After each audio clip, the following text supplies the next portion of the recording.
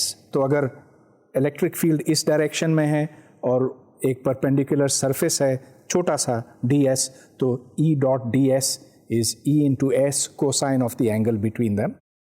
یہ فلکس بنتا ہے, اور جب آپ پورے سرفیس کے اوپر انٹیگریٹ کرتے ہیں تو یہ ٹوٹل فلکس بنتا ہے. گاؤسز لا کا یہ کہنا ہے کہ total flux is equal to the charge inside that surface. تو کوئی کلوز سرفیس ہے, اس میں سے الیکٹرک فیلڈ باہر نکل رہی ہے, اور اس فلکس کی مقدار بنتی ہے the charge divided by epsilon naught. تو چلیے گاؤسز لا کا اطلاق ہم کرتے ہیں پیرلل پلیٹ کیپیسٹر کے اوپر. یہاں پر آپ یہ دیکھ رہے ہیں کہ the total flux which is E into A, وہ E انٹو اے اس واسطے ہے کہ اوپر کوئی فلکس نہیں ہے, نہ لیفٹ پہ ہے نہ رائٹ پہ ہے, اور صرف نیچے کی طرف فلکس ہے. اور میں نے صرف اوپر والا پلیٹ آپ کو دکھایا ہے, نیچے والے پلیٹ میں بھی ایسی ہی سچویشن ہے. So the total flux is E into A. اب گاؤسز لا کے مطابق E into A is equal to Q divided by epsilon naught, where Q is the total charge enclosed. اور یہاں سے پھر E کی ویلیو نکلتی ہے, that is to say the electric field which is equal to Q divided by epsilon naught into A. یا آپ یہ کہہ سکتے ہیں چارج پر یونٹ ایریا. تو this is the surface density of charge. ادھر سے پھر آپ پوٹینشیل کی ویلیو نکال سکتے ہیں. یاد رہے کہ پچھلے لیکچر میں نے آپ کو یہ بتایا تھا کہ ایک یونیفارم الیکٹرک فیلڈ کے لیے جو پوٹینشیل ڈفرنس ہے that is equal to the electric field multiplied by distance. گویا کہ یہاں پر V is equal to E into D. اب آپ E کی ویلیو اس میں ڈالیں which is Q over epsilon naught A, اور پھر کیپیسٹنس نکالنے کے لیے آپ کو Q کو V سے ڈیوائڈ کرنا ہوگا. اور یہ لیجئے آپ کے سامنے آنسر آ گیا, the capacitance is equal to epsilon naught A divided by D. اب دیکھیے بہت ہی سادہ آنسر ہے, اور یہ آپ کو یہ بتاتا ہے کہ اگر آپ پلیٹس بڑے بنائیں تو کیپیسٹنس زیادہ ہوگی, اگر آپ ان کو قریب لائیں تو بھی کیپیسٹنس زیادہ ہوگی. اور اس کے آگے ایک کانسٹنٹ ہے ایپسلون ناٹ, اس کے بارے میں آپ کو کچھ مزید تفصیلات بعد میں بتاؤں گا. یہ تو پیرلل پلیٹ کیپیسٹر کی بات تھی, مگر عام کیپیسٹرز جو ہیں وہ اس سے مختلف بھی ہو سکتے ہیں. مثال کے طور پہ 2 سفیئرز ہو سکتے ہیں, ایک چھوٹا دوسرا بڑا, یا ایک سلنڈر ہو سکتا ہے اور اس کے باہر ایک دوسرا سلنڈر. تو اس کو آپ سلنڈریکل کیپیسٹر کہہ سکتے ہیں, اور پچھلے کو اسفیریکل کیپیسٹر. گویا کہ جیومیٹریز ان کی طرح طرح کی ہو سکتی ہیں, لیکن بنیادی بات یہ ہے کہ جب آپ ایک پلیٹ سے دوسرے پلیٹ تک چارج پہنچاتے ہیں تو اس کے نتیجے میں پوٹینشیل بڑھتا ہے, اور جو ریشو بنتا ہے Q اور V کا وہ کیپیسٹنس کہلاتا ہے. جب بھی ہم کسی فزیکل کوانٹٹی کی بات کرتے ہیں تو ظاہر ہے کہ اس کے یونٹس بتانا بہت ضروری ہے. ادھر ہم نے کیپیسٹنس کو ڈیفائن کیا as charge stored per unit potential difference. تو یہاں سے یونٹس بھی سامنے آ گئے, ڈائمینشنز بھی ظاہر ہے. اس کے یونٹس بنتے ہیں کولومز پر وولٹ, اور اس کو ایک خاص نام دیا گیا ہے جس کو فیرڈ کہتے ہیں. سو 1 farad is 1 کولوم divided by 1 volt. اب کیپیسٹر کے لحاظ سے 1 فیرڈ جو ہے بہت بڑی ویلیو کا ہوتا. اس کا اندازہ آپ یوں لگائیں کہ فرض کیجئے کہ آپ کے پاس ایک پیرلل پلیٹ کیپیسٹر ہو. فرض کیجئے کہ ان پلیٹس کے درمیان جو فاصلہ ہے وہ 1 ملی میٹر کا ہے. 1 ملی میٹر تو کوئی بہت بڑا فاصلہ نہیں ہے. تو فرض کیجئے کہ ہم 2 پلیٹس رکھتے ہیں، ان میں 1 ملی میٹر کا فاصلہ ہے، اور اب سوال یہ پیدا ہوتا ہے کہ ان پلیٹس کا ایریا کتنا ہونا چاہیے تاکہ اس کیپیسٹر کی کیپیسٹی 1 فیرڈ کے برابر ہو. تو یہ ایک چھوٹی سی کیلکولیشن ہے. یہاں آپ دیکھیں کہ 1 فیرڈ کے لیے آپ کو C equals epsilon naught A divided by D سے 1 کیلکولیٹ کرنا ہوگا. سو A از 1 فیرڈ انٹو 1 ملی میٹر جو 0.001 میٹر کے برابر ہے. اب چونکہ ایپسلون ناٹ کی ویلیو اتنی کم ہے، اس واسطے جو A کی ویلیو نکلتی ہے اس سے that is about 100 million metre squared, یعنی کہ یہ بہت بڑے ایریا کا ہے. اس واسطے جو عام کیپیسٹرز ہیں وہ اتنے بڑے ہو نہیں سکتے. جو عام ویلیوز ہوتی ہیں کیپیسٹنس کی وہ یا تو مائکرو فیرڈز میں میجر کی جاتی ہیں. مائکرو سے مطلب ہے 1 part in a million, so 10 to the power -6 farads, یا نینو فیرڈز جو اس سے 1000 گنا چھوٹا ہے، یا اس سے بھی زیادہ عام یونٹ جو ہے وہ پیکو فیرڈ کا ہے. اب کیپیسٹرز تو طرح طرح کے ہوتے ہیں، چھوٹے بھی ہو سکتے ہیں، بڑے بھی ہو سکتے ہیں. اب تھوڑی دیر میں آپ کو میں کچھ دکھاؤں گا. لیکن جو سب سے چھوٹے کیپیسٹرز ہوتے ہیں وہ اتنے چھوٹے ہوتے ہیں کہ ایک چھوٹے آئی سی چپ کے اوپر، آپ کے موبائل فون میں غالباً اس طرح کے 1 یا 2 چپس ہوں گے، تو ہر چپ کے اوپر 1 کروڑ سے زیادہ کیپیسٹرز ہوتے ہیں.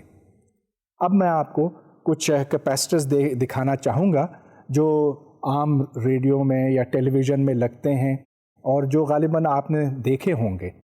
تو یہ میرے سامنے کئی قسم کے کیپیسٹرز موجود ہیں. سب سے پہلے تو میں آپ کو یہ کیپیسٹر دکھانا چاہوں گا. اس میں ہوا ہے 2 پلیٹس کے درمیان. جب میں ان پلیٹس کو پیچھے کرتا ہوں تو جو ایریا آمنے سامنے ہے وہ بڑھ جاتا ہے، اور جب میں باہر کرتا ہوں اس طرح سے تو اس کی کیپیسٹنس گھٹ جاتی ہے، کیونکہ جو ایریا ایک دوسرے کے مقابل ہے وہ کم ہو جاتا ہے. پرانے زمانوں میں اس طرح کے کیپیسٹرز ریڈیو کی ٹیوننگ کے واسطے استعمال ہوتے تھے. آج کل تو اس سے بہتر طریقے موجود ہیں. اس میں ایئر از دی ڈائیلیکٹرک، مطلب یہ کہ پلیٹس کے درمیان ہوا ہے. اب یہ ایک اور کیپیسٹر ہے، اگرچہ اس ایئر کیپیسٹر کی کیپیسٹنس جو ہے وہ پیکو فیرڈز میں تھی، so it was 10 to the power -12 farads, لیکن یہ کیپیسٹر اس سے بہت زیادہ بڑا ہے. یہ ہے 150 مائکرو فیرڈ کا، 150. یہ بھی ایک بڑا کیپیسٹر ہے اور یہ تقریباً 1000 کا ہے، اور یہ 1500 مائکرو فیرڈ کا ہے، وغیرہ وغیرہ. اب اس کی بات میں زیادہ تفصیل سے بعد میں کروں گا، لیکن اب میں آپ کو یہ دکھانا چاہ رہا ہوں کہ ان کیپیسٹرز کے اندر ایکچولی ہم چارج بھر سکتے ہیں اور یہ چارج سٹور کرتے ہیں، جس کو ہم پھر بعد میں استعمال کر سکتے ہیں جس کام کے لیے بھی ہم چاہیں. ادھر ایک بیٹری ہے. اس بیٹری کا یہ پازیٹیو سائڈ ہے، یہ نیگیٹو سائڈ ہے. سرخ ہمیشہ پازیٹیو ڈینوٹ کرتا ہے. اب میں یہاں مختلف کیپیسٹرز آپ کے سامنے رکھتا ہوں، ان کو چارج کرتا ہوں. تو چلیے سب سے جو بڑا کیپیسٹر ہے میرے پاس یہ ہے 10,000 مائکرو فیرڈ کا. اس 10,000 مائکرو فیرڈ کے کیپیسٹر کو میں پہلے چارج کروں گا. چارج کرنے میں دیر تو نہیں لگتی، بس صرف مجھے اس کو اس کے ساتھ چھونا ہوتا. اب یہ کیپیسٹر چارج ہو گیا. اب میں چاہوں تو اس کو میں ڈائریکٹلی ڈسچارج کر سکتا ہوں. تو یہ دیکھیے، میں ان تاروں کو آپس میں یوں ملانے والا ہوں اور یہ چنگاری نکلی، اسپارک نکلا، وہ اس لیے کہ اس کے اندر جو چارج اسٹورڈ تھا وہ ان تاروں کے ذریعے سے یہاں دوبارہ آ کر مل گیا۔ چلیے ایک بار پھر کرتا ہوں۔ تو یہ چارجنگ کا عمل ہے اور صرف چھونا ہی کافی ہے، اور ڈسچارج میں بھی دیر نہیں لگتی۔ پھر دیکھیے، اس کو میں چاہوں تو کسی کام میں لا سکتا ہوں، مثال کے طور پہ اس سے میں ایک بلب جلا سکتا ہوں۔ چارج کرنے کے بعد میں اس کو اب ایک بلب کے تھرو ڈسچارج کروں گا۔ ایک چھوٹا سا بلب ہے میرے پاس، اور یہاں دو اس کے ٹرمینلز ہیں، کرنٹ یہاں سے جاتا ہے، یہاں سے آتا، یا یہاں سے جاتا اور یہاں سے آتا۔ اور اگر اب میں اس کو اس کے تھرو ڈسچارج کروں تو دیکھیے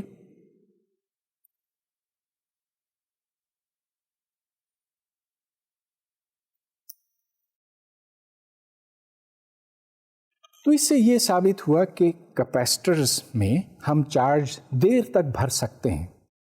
اگر یہ پرفیکٹ کیپیسٹر ہو، مطلب یہ کہ اس کے اندر کوئی لیکیج نہ ہو، تو پھر ہم اس میں چارج دیر تک رکھ سکتے ہیں۔ کیپیسٹر کو بھرنا اور پھر اس کو خالی کرنا بالکل ویسا ہی ہے جیسا کہ ہم پانی کہیں اسٹور کرتے ہیں۔ پانی کے لیے یہ ہوتا ہے کہ ہم ایک پمپ استعمال کرتے ہیں، پمپ پانی کو اوپر ٹنکی میں پہنچاتا ہے، ٹنکی میں وہ پانی رہ سکتا ہے دنوں تک، مہینوں تک، بشرطے کہ اس میں سے کوئی پانی لیک نہ ہو رہا ہو، اور جب ہم چاہیں تو نلکا کھول کر اس سے پانی ہم حاصل کر سکتے ہیں۔ بنیادی طور پہ کیپیسٹر کو چارج کرنا اور ڈسچارج کرنا بالکل ویسا ہی ہے جیسے کسی ٹنکی کے اندر پانی بھرنا اور پھر اس کو خالی کرنا۔ اس پانی کے لیے ہمیں ایک پمپ کی ضرورت ہے جو نیچے سے پانی کو اوپر اٹھاتی ہے، پھر ٹنکی میں پانی رہ جاتا ہے، جب ہمیں ضرورت پڑتی ہے ہم نلکا کھولتے ہیں اور پانی نیچے آ جاتا ہے۔ اسی طرح سے کیپیسٹر کے واسطے ہمیں ایک بیٹری کی ضرورت ہے جو اس کو چارج کرتا ہے، پھر جب چارج اس میں بھر جاتا ہے تو پھر ہم اس کو خالی کر سکتے ہیں۔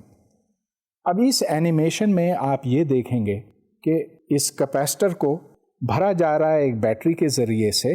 جیسے جیسے یہ کیپیسٹر بھرتا جاتا ہے ویسے ویسے اس میں جو کرنٹ گزرتا ہے وہ کم ہوتا جاتا، بالآخر یہ کرنٹ زیرو پہ پہنچ جاتا ہے، گویا کہ کیپیسٹر فلی چارجڈ ہو جاتا۔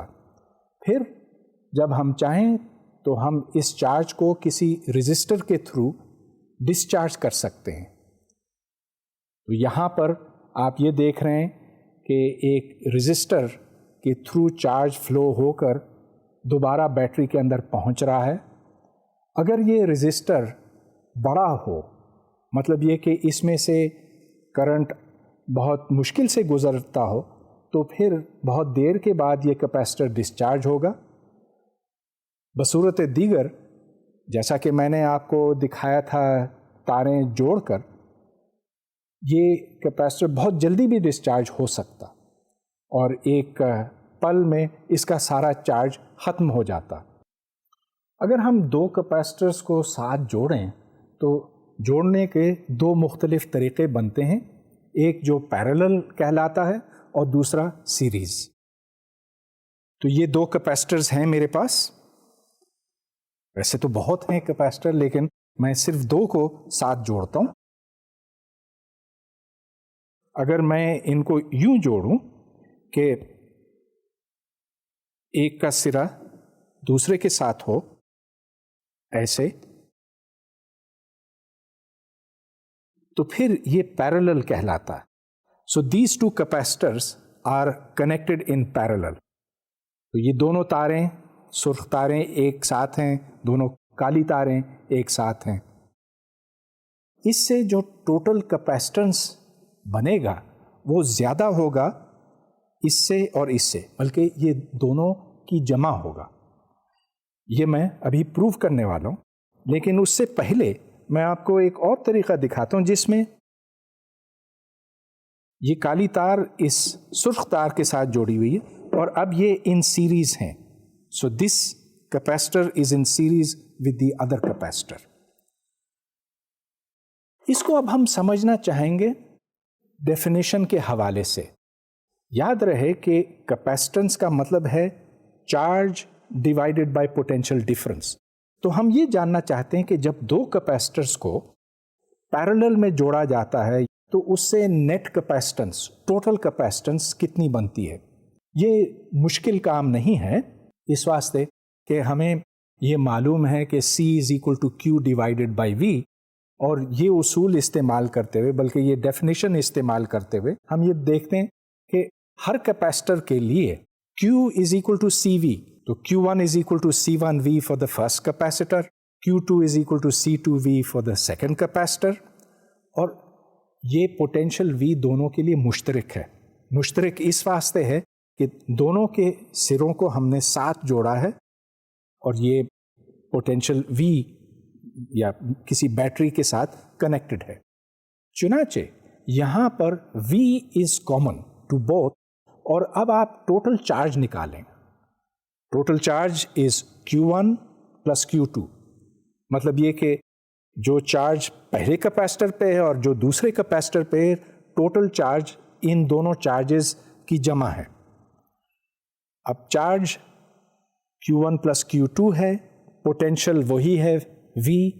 چنانچہ جو ٹوٹل کیپیسٹنس اس سے نکلتی ہے that is Q1 plus Q2 divided by V. تو یہاں سے C کی ویلیو نکلی جو C ایکویولنٹ یہاں لکھا گیا ہے that is C1 plus C2. اس کا مطلب یہ ہے کہ اگر ہمارے پاس 2 نہیں 3 4 5 جتنے بھی کیپیسٹرز ہوں، اگر ہم ان کو پیرلل میں جوڑتے چلے جائیں تو total capacitance is the sum of all the capacitances. So it is C1 plus C2 plus all the way up till Cn. یہاں سے یہ بات واضح ہوتی ہے کہ ہم کیپیسٹنس یوں بڑھاتے ہیں کیپیسٹرز کو پیرلل میں لگا کر. جب ہم سیریز میں کرتے ہیں پھر کیا ہوتا؟ یہاں آپ دیکھیں کہ V1 is equal to Q divided by C1 اور V2 is equal to Q divided by C2. میں نے دونوں کے لیے ایک ہی Q استعمال کیا. ایسا کیوں؟ اب فرض کیجئے کہ آپ نے یہ کیپیسٹر اور یہ کیپیسٹر ساتھ جوڑے ہیں، تو جب پوٹینشیل ڈفرنس اپلائی کیا جاتا ہے ان دو سروں پہ، تو جو چارج فلو ہوتا ہے وہ اس تار میں سے ہوتا ہے. چنانچہ دونوں کیپیسٹرز کے اوپر برابر چارج ہے، تو Q دونوں کے لیے مشترک ہے. اب یہاں سے بات بالکل واضح ہوئی کہ اگر آپ کیپیسٹنس نکالنا چاہیں تو you will take that value of Q which has flowed. چنانچہ Q divided by the total capacitance جس کو C equivalent کہا گیا is equal to Q divided by C1 plus Q divided by C2. اس لیے کہ جو total voltage ہے V that is equal to V1 plus V2. اب یہاں پر آپ اس کو solve کریں تو 1 over the total capacitance is equal to 1 over C1 plus 1 over C2. ادھر سے یہ بات واضح ہوتی ہے کہ اگر 2 نہیں 3 4 5 10 جتنے بھی کیپیسٹرز ہیں آپ ان کو سیریز میں لگاتے چلے جائیں تو 1 over the total capacitance is equal to 1 over C1 plus 1 over C2 plus 1 over C3 وغیرہ وغیرہ. جب آپ کیپیسٹرز کو سیریز میں لگاتے ہیں تو ٹوٹل کیپیسٹنس ہر کیپیسٹنس سے کم ہو جاتی ہے. لہٰذا اگر آپ 2 کیپیسٹرز، چلیے ایک 100 مائکرو فیرڈ کا ہے، دوسرا بھی 100 مائکرو فیرڈ کا ہے، اگر آپ ان کو سیریز میں لگائیں تو ٹوٹل کیپیسٹنس 50 مائکرو فیرڈز ہوگی. لیکن اگر آپ اس کو پیرلل میں لگائیں تو پھر یہ ڈبل ہو جائے گی، 200 مائکرو فیرڈز ہو جائے گی. اس طرح سے سیریز اور پیرلل دونوں کا ہم سمجھ چکے ہیں. اب ہم یہ جاننا چاہتے ہیں کہ اگر کسی کیپیسٹر میں کوئی چارج بھرا جائے تو اس میں انرجی کتنی بھری گئی ہے. So, given charge Q has been transferred to a capacitor, how much energy is there in the capacitor?